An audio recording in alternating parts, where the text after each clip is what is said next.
projet de loi québécois encadrant la légalisation future, mais qui arrive vite, de la marijuana, du cannabis, pour le 1er juillet 2018. Donc, ce projet de loi québécois a été déposé hier. On se rend compte qu'il y a encore beaucoup de questions pas tout à fait sans réponse. Notre invité, André Gingras, diplômé en agronomie et en psychopédagogie. Il est professeur d'horticulture et auteur du livre que vous avez vu, « Grand-maman fume du pot ». Donc, bonjour, M. Gingras. Bonjour. C'est un titre accrocheur, évidemment. Oui. C'est pour montrer que, dans le fond, un jour, à peu près tout le monde qui veut le consommer va le consommer avec moins de crainte que maintenant? Oui, probablement. Dans le fond, c'est un produit qui est déjà consommé dans toutes les tranches de la population, dans toutes les tranches d'âge de la population. Bon, le débat est très polarisé. On l'a vu depuis hier. Il y a encore beaucoup de questions sans réponse. Comment on va appliquer la loi? Permis là, interdit là. Présentement, on a l'impression que tu as ceux qui sont très, très pour, tu as ceux qui sont très, très contre, pour toutes sortes de raisons. Qui a raison là-dedans? La vérité est quelque part entre les deux. Dans le fond, il y a un très grand écart entre ce que la culture populaire dit du cannabis et ce que la science dit du cannabis. Dans le fond, mon livre avait un petit peu cet objectif-là, de ramener un petit peu de rationnel dans ce débat-là qui est très émotionnel. Qu'est-ce qu'elle dit, la science, sur les risques, sur le danger, par exemple, d'être entraîné vers des drogues plus fortes? La science dit que pour certaines personnes, le produit n'est vraiment pas approprié. Là, on parle des jeunes, moins de 18 ans. On parle des gens qui sont susceptibles d'avoir des maladies mentales et on parle des gens qui ont des problèmes de consommation. En dehors de ça, des adultes qui sont sains, en bonne santé, les risques sont vraiment faibles. Qu'est-ce que vous pensez de l'âge légal, 18 ans? L'Ontario a choisi 19. Souvent, les neurologues disent que jusqu'à 25 ans, le cerveau n'est pas complètement formé, donc on devrait peut-être attendre.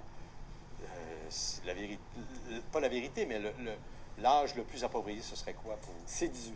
La science dit que le cerveau se développe jusqu'à 25 et que le cannabis peut avoir des impacts sur un cerveau qui n'est pas mature. Par contre, les études montrent qu'à partir de 17 ans, ça commence à être très difficile de voir les impacts. Avant 15 ans, c'est vraiment problématique. Okay. Je vous ramène au risque de psychose. Il faut, d'après vous, d'après les experts médicaux, qu'il y ait des conditions préalables pour qu'il y ait un risque de développer des graves séquelles? Si on parle de la schizophrénie, les risques de développer... Oui, ça arrive, c'est sûr. Les risques de schizophrénie, si les gens le portent dans leur gène, ils ont des chances, effectivement, en consommant du cannabis, d'avoir des symptômes exacerbés ou qui apparaissent plus tôt. Donc, ces gens-là ne devraient pas toucher à ça? Exactement. Les gens qui ont dans leur famille des prédispositions pour ces maladies-là devraient éviter le produit. On se rend compte, encore une fois, jusqu'à quel point on se demande qu'est-ce qui va se passer après le 1er juillet. Vous êtes allé au Colorado. Oui. C'est légal depuis quoi? 2-3 ans? 3 ans et demi. Bon. Comment ça se vit là-bas? Bien, quand je suis allé au Colorado, c'était exactement ça que je voulais voir.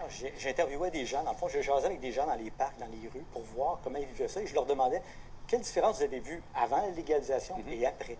Et à ma grande surprise, la plupart des gens n'ont pas vu beaucoup de différence. J'ai pas vu beaucoup de réactions négatives par rapport à ce qui est arrivé. La plupart des gens disaient, bien, ça a été une bonne chose, finalement, on est content que ça se soit fait. Et pourquoi?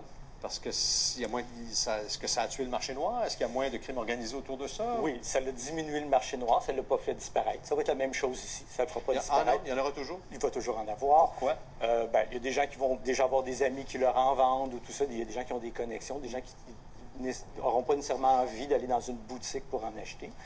Mais ils n'ont pas constaté là-bas, par exemple, une augmentation des cas d'hospitalisation pour consommation de cannabis? Au début, oui. La première année, il y a eu des cas une augmentation des cas d'hospitalisation. Et dans la dernière année, c'est en baisse, je dirais quasiment en chute libre, parce que les gens commencent à connaître le produit, l'information est divulguée, et les gens sont plus conscients des risques. Donc, ça se peut que les premières semaines après la légalisation chez nous, là, qu'on voit un peu d'abus. Il y a de l'éducation à faire. Bon. Conduite d'un véhicule sous l'effet du cannabis, tolérance zéro? C'est ce que la loi dit. Malheureusement, ça va être très difficile à faire appliquer.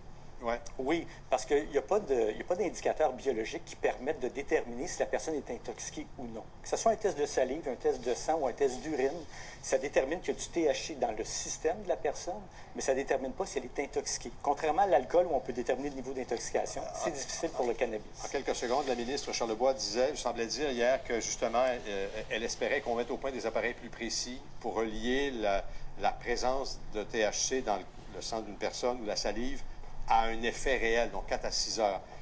Est-ce que ça va arriver, des appareils aussi précis que ça? Bonne chance.